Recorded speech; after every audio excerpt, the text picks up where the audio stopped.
para que no tengan dudas. Ahora no sé por qué el Zoom, cada vez que pongo a grabar, me sale una gallega diciendo que la reunión va a ser grabada. Bueno, ¿dudas con Irónico esta que primera sea pregunta? gallego y hable en inglés, ¿no? Sí, sí, nada, está bien.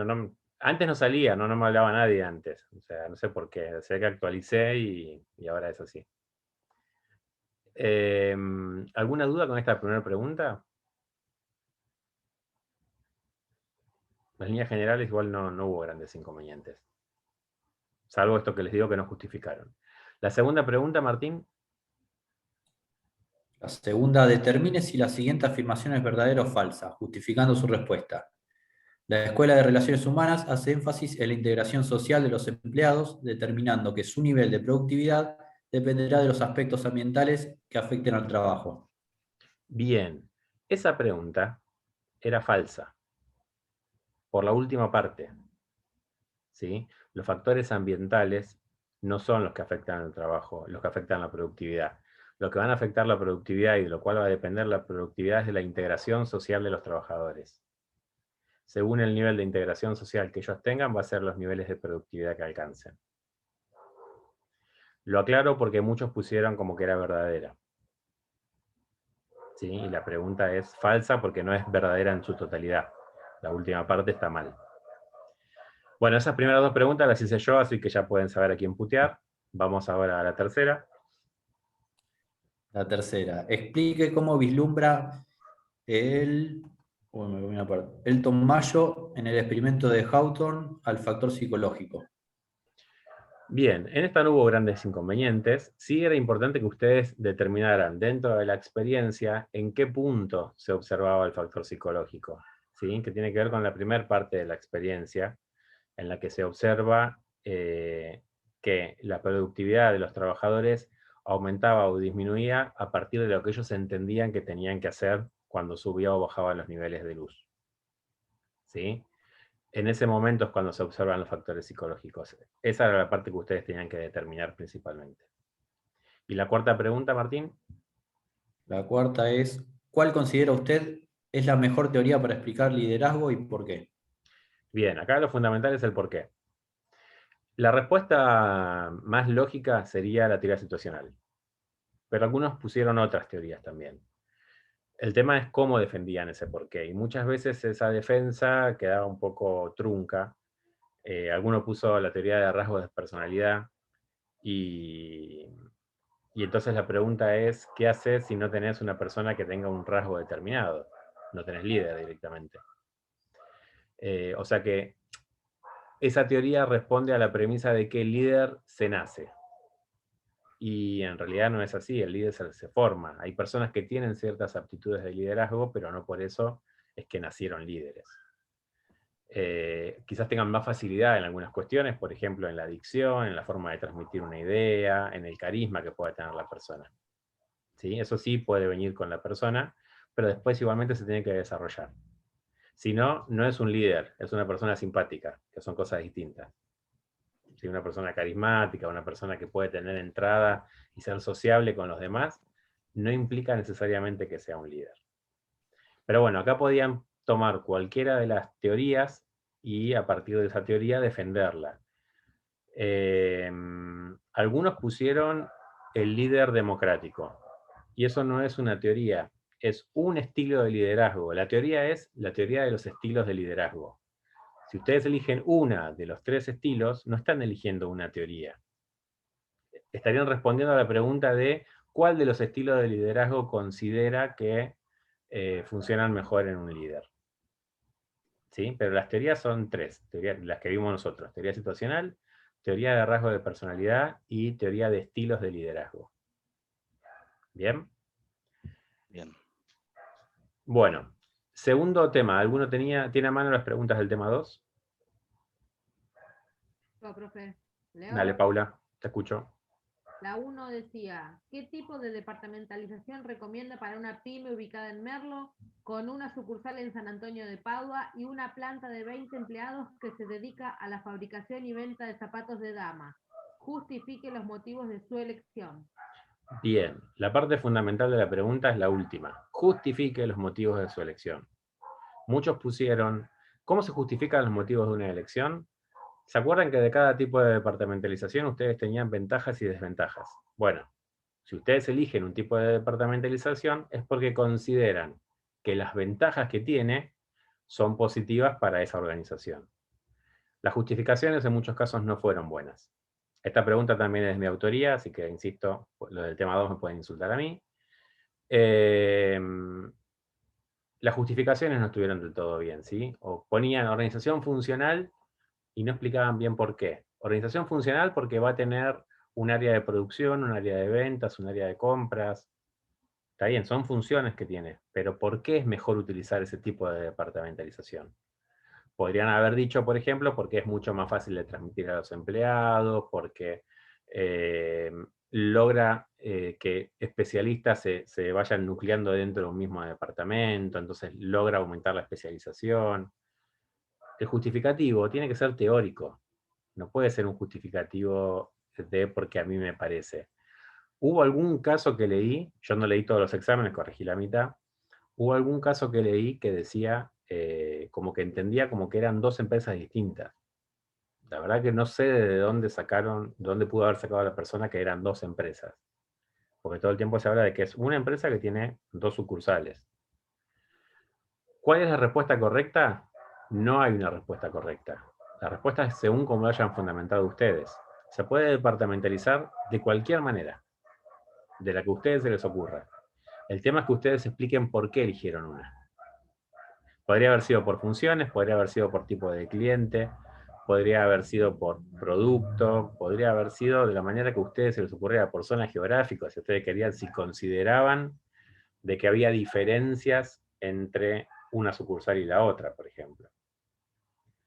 En cuanto a territorialmente diferencias, ¿sí? Al público al cual iba a atender cada una de las sucursales.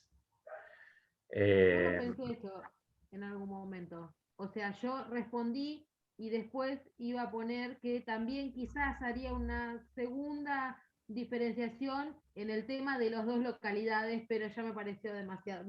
Me iba de tema y No, pero bueno, me a ver, arriesgaba mucho. se puede hacer porque justamente, saliendo de lo que es el parcial, la idea de departamentalizar es combinar los tipos de departamentalización.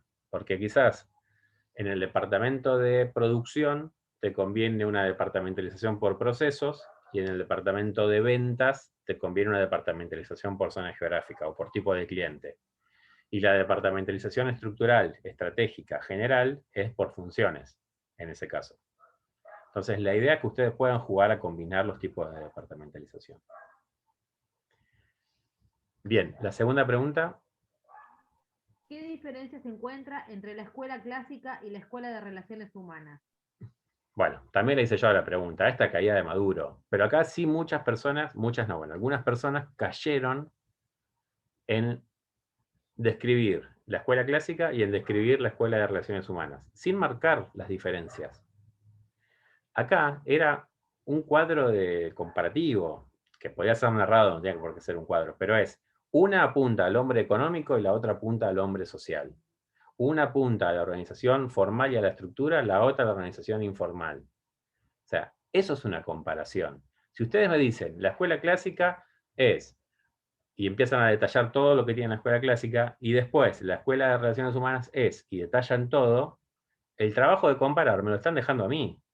Yo después tengo que unir con flechas lo que pusiste segundo en un punto con lo que pusiste cuarto en el otro. ¿Se entiende? La idea es que ustedes lo tienen que poner, lo tienen que dejar claramente cuál es la diferencia. Porque cuando desarrollan dos temas por separados, hay algunas cosas que no son diferencias, que quizás coinciden y las están poniendo igual. ¿Sí? Entonces tiene que quedar bien en claro lo que están respondiendo.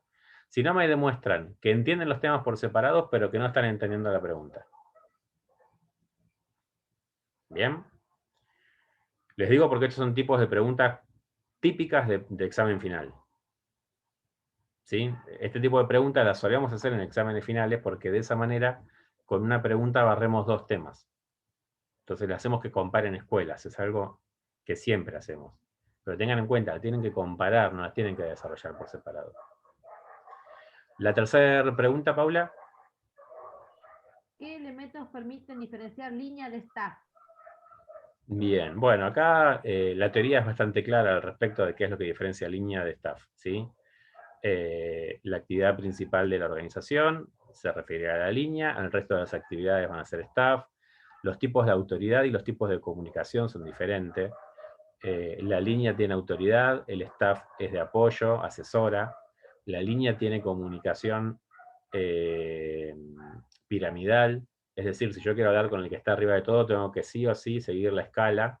En cambio, la parte de staff tiene la posibilidad de comunicación directa. Si yo tengo un problema con mi sueldo, voy a recursos humanos. No importa en qué nivel jerárquico esté yo. Van todos al mismo lugar, a recursos humanos. ¿Sí? Entonces la comunicación es directa. No es que yo tenga que hablar con mi jefe para que él hable con el jefe de recursos humanos para ver por qué me liquidaron mal el sueldo. ¿Se entiende? Entonces era marcar bien, son 3 o 4 puntos, pero tenían que estar bien claros marcados. Básicamente esta respuesta estuvo bien o en algunos casos un poco incompleta. Que faltara poner algo más. La cuarta pregunta. Dice, de acuerdo a Mintzberg, ¿qué papeles, roles son para usted los más importantes a desarrollar por un administrador? Bien, esa claramente es de Augusto, ¿no? No hay dudas. Ahora, les están preguntando la opinión de ustedes. Muchos lo que hicieron fue poner un rol y la definición del rol, sin explicar por qué ustedes lo consideran importante. Entonces lo que están haciendo es copiar lo que dice el libro, básicamente. Hay 10 roles, elijo 4, listo, estos son los que a mí me parecen. Bueno, pero ¿por qué? ¿Sí? Acá lo importante es el justificativo. De vuelta a lo mismo, es un examen que ustedes tenían 6 horas para hacerlo, con lo cual daba demasiado tiempo que ustedes pudieran consultar con la bibliografía. Entonces no les íbamos a preguntar que copien lo de la bibliografía, sino que cuando le pedimos qué opinan, es justamente para que opinen. Y lo que vamos a evaluar es esa opinión que tiene que tener un fundamento teórico. ¿Sí? Un fundamento desde la teoría. Bien. Y con eso terminamos el tema 2, ¿verdad, Paula? Ahí ya Sí. estamos. Bien. Tema 3. No me acuerdo quién me había dicho que lo tenía. Acá lo tengo. Bueno, Wanda, a ver, te escucho. Bueno, empiezo. Menciona las características de la organización racional del trabajo que puede observar ingresando a un local de comidas tipo McDonald's y justifica su respuesta. ¿Quién hizo esa pregunta? Yo creo que usted. 100% yo. Claramente que la hice yo esa pregunta. Porque es hasta lo que estuvimos charlando en clase. ¿Sí? El Yo en mi respuesta, si bien me la puse que estaba bien, pero me habías puesto, bueno, como que estaba incompleto, ¿no? Entonces yo lo que más que nada expliqué la formalidad que trabaja el McDonald's relacionado, allá que son chicos que son menores y que trabajan en 4 horas y que organizan un poco el tema de la disponibilidad horaria de los empleados, ya que la mayoría están estudiando el secundario. Y bueno, más o menos expliqué eso, ¿no? Como bueno, que había varias, digamos, organizaciones dentro de la parte lineal, que bueno, que habían gerentes y que tenían sectores, y que bueno, que manejaban el tema de los horarios de los empleados. Más o menos lo había desarrollado de esa forma. Bien, acá uno de los principales errores que encontré a nivel general fue el error de la supervisión funcional. Y ahí los que pusieron supervisión funcional mostraron que no entendieron el concepto de supervisión funcional. Un McDonald's no tiene supervisión funcional. Un McDonald's tiene supervisión directa. Supervisión funcional sería que cada una de las actividades tenga un supervisor diferente y que si yo realizo varias actividades tenga que acudir a distintos supervisores.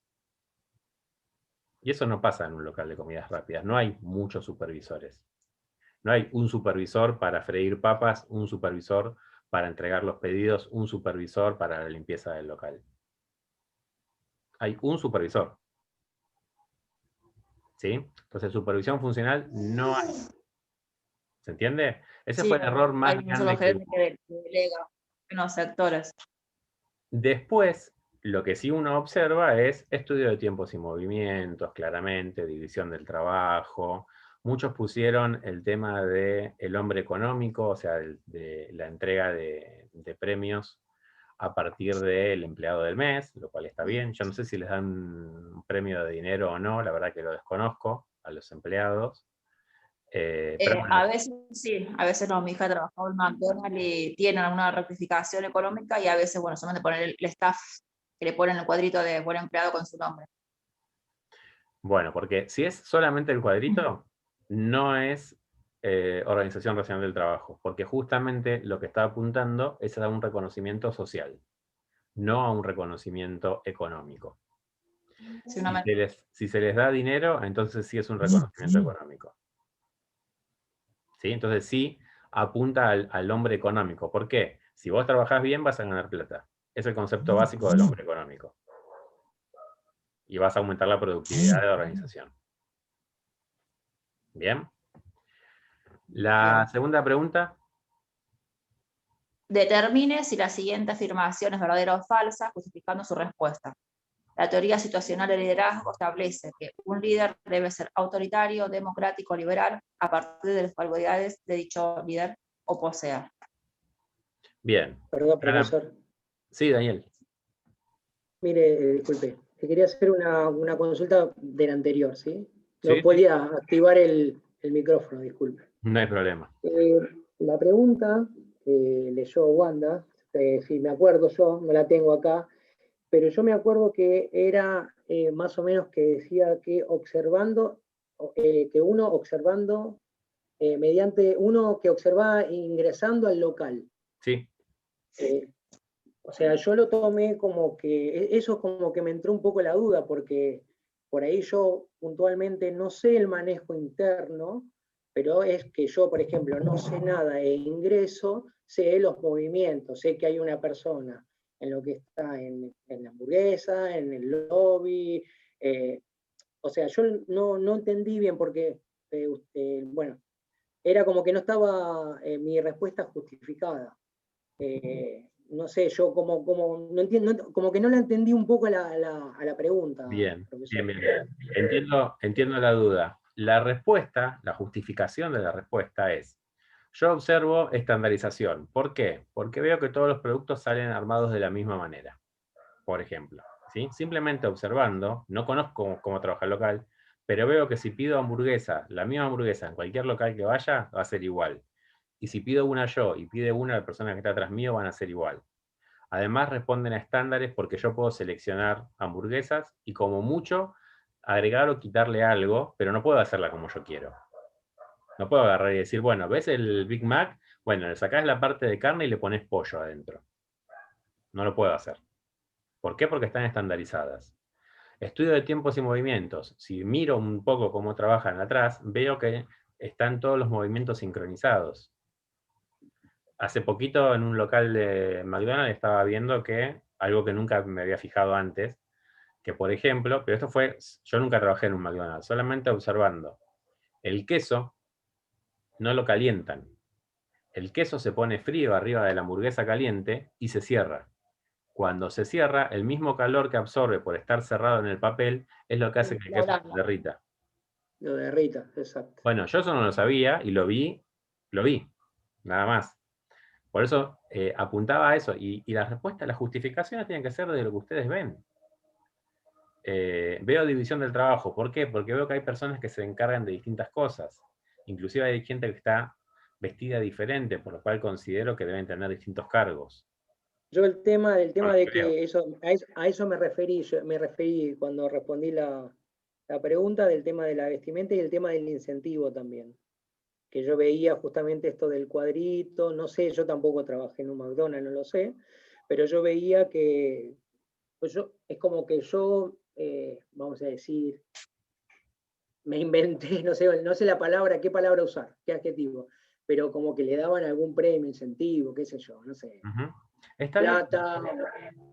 bien. Está bien así, porque, a ver, lo que yo apunto es que primero vos conozcas cuáles son los 9 puntos de la ORT, y a partir de eso, trates de llevarlo a una realidad.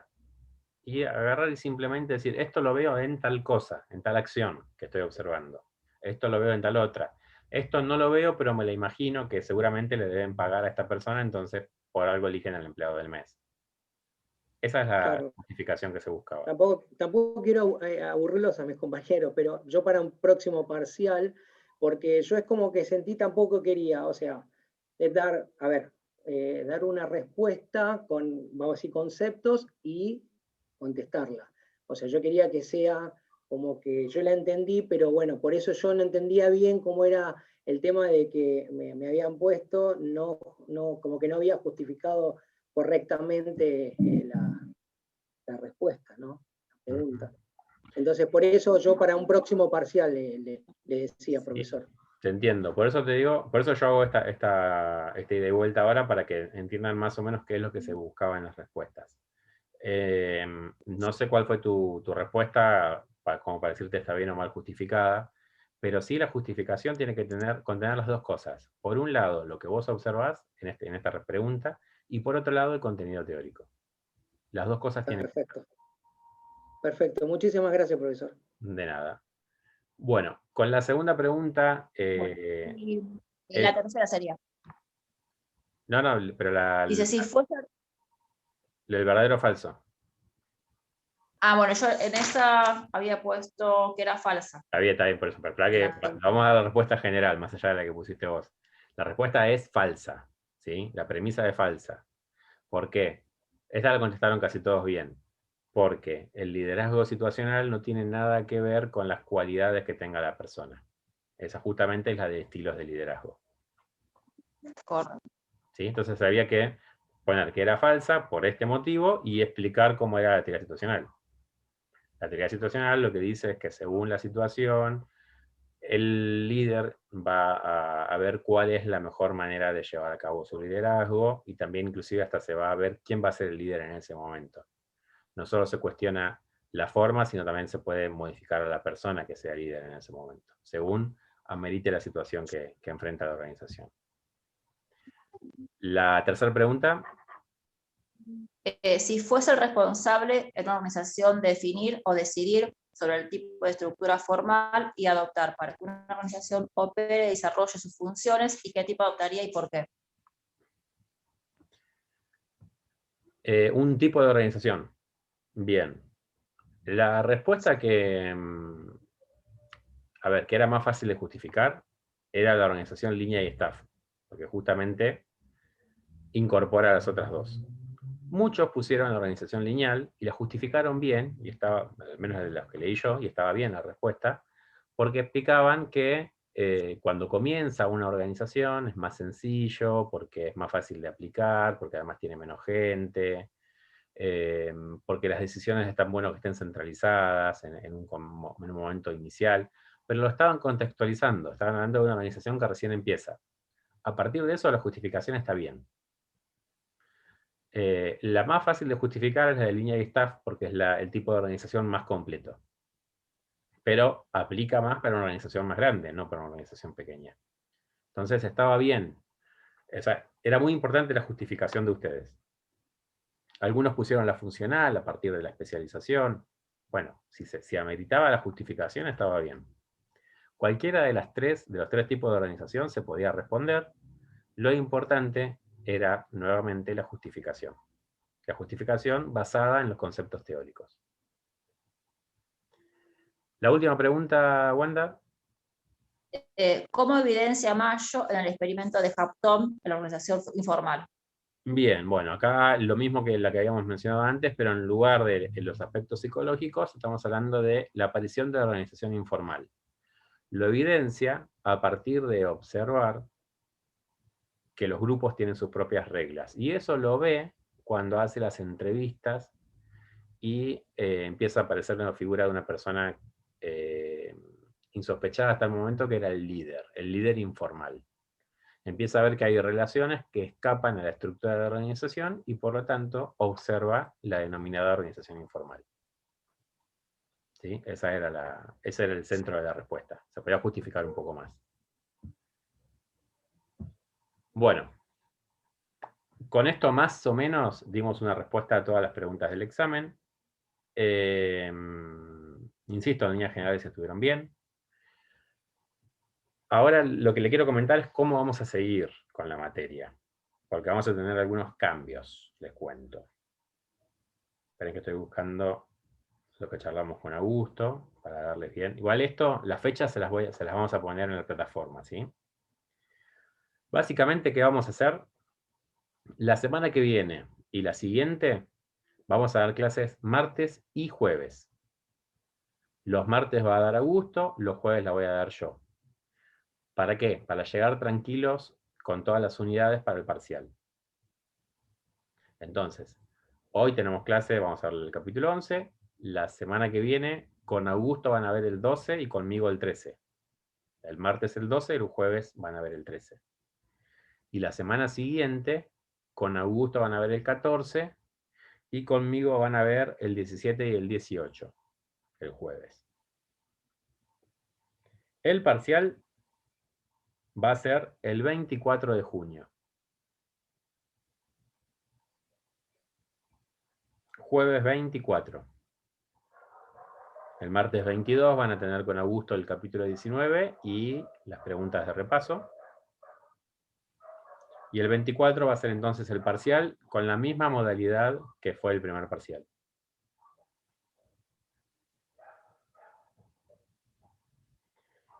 El 29 de junio van a ser los recuperatorios. ¿Quién recupera? El alumno que se sacó menos de 4 en uno de los dos parciales y el otro lo aprobó. Uno con menos de 4, el otro con más de 4. Es el único caso que recupera.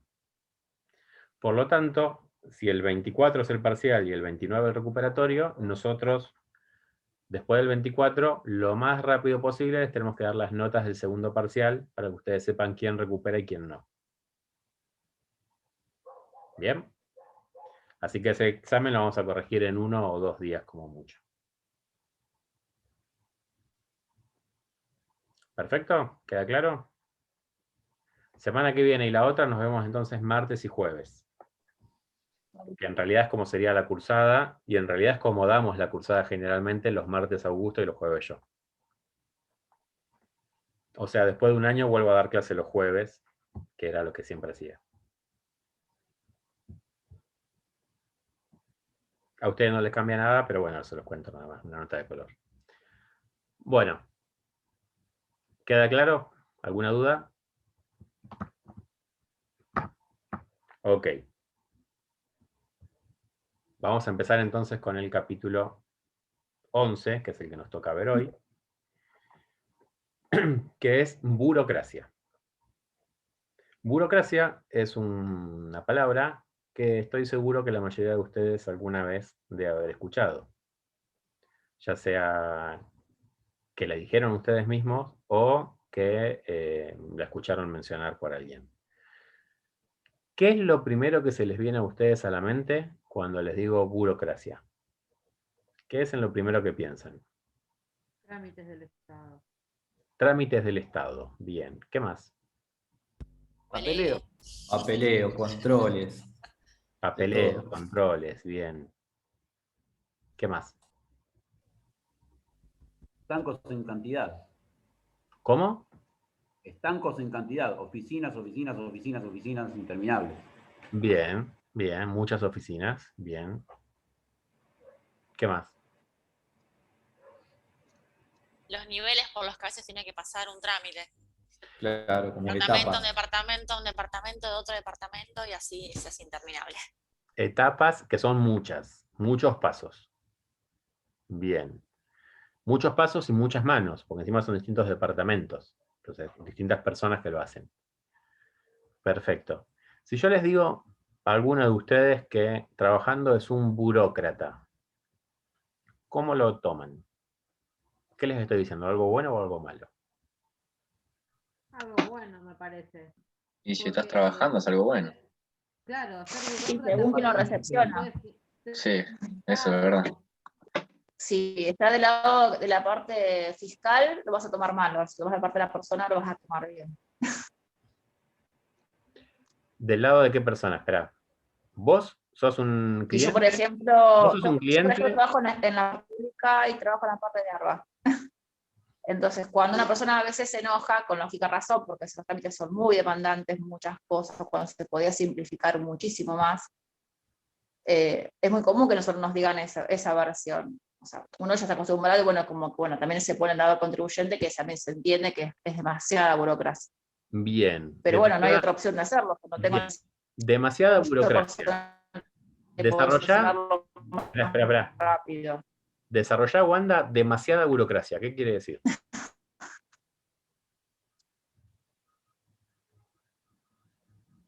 Y son demasiados trámites, se podría simplificar muchas cosas, en el Estado en sí, ¿no? En general. Bien, demasiados Por pasos. ejemplo, algo tonto que nos pasa a todas las personas que hacen un trámite. Por ejemplo, con la constancia de CUIL.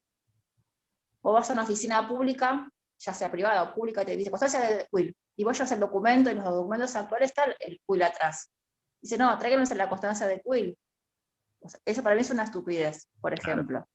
Porque el CUIL ya está en el documento. ¿Para qué le pedís la constancia de CUIL si ya lo que vas a utilizar ya lo tenés? Algo simple, por ejemplo. Sí, bien. Y así hay tantas cosas. Bueno, pero entonces, ¿en qué caso burócrata sería una linda palabra? Que alguien le diga, qué burócrata que sos. Cuando trabajás en el Congreso, por ejemplo. Y te dicen que sos un burócrata. Y la persona que te lo dice, ¿te está diciendo algo a favor? Mirá, no sé si sería a favor o no, pero yo, digamos, lo miro desde mi punto de vista, desde mi lado, ¿no? Por más que me diga burócrata, yo estoy ahí, y digamos, si el sueldo me conviene, que me diga lo que quiera. Está bien. También te puede decir que sos un sicario y que salís a matar gente. Que si la plata te da, lo haces. Pero lo que hoy es, pero bueno, cuando utilizamos esa palabra, se lo estamos diciendo para, che, qué bueno, qué burócrata que sos. En realidad hay un mal para mal. un mal concepto, claro. Nosotros estamos familiarizados con que la burocracia es que se hace todo mal y que no nos dan respuestas rápidas y soluciones como nosotros queremos. Entonces asociamos ese término a una mala palabra prácticamente. Bien, perfecto.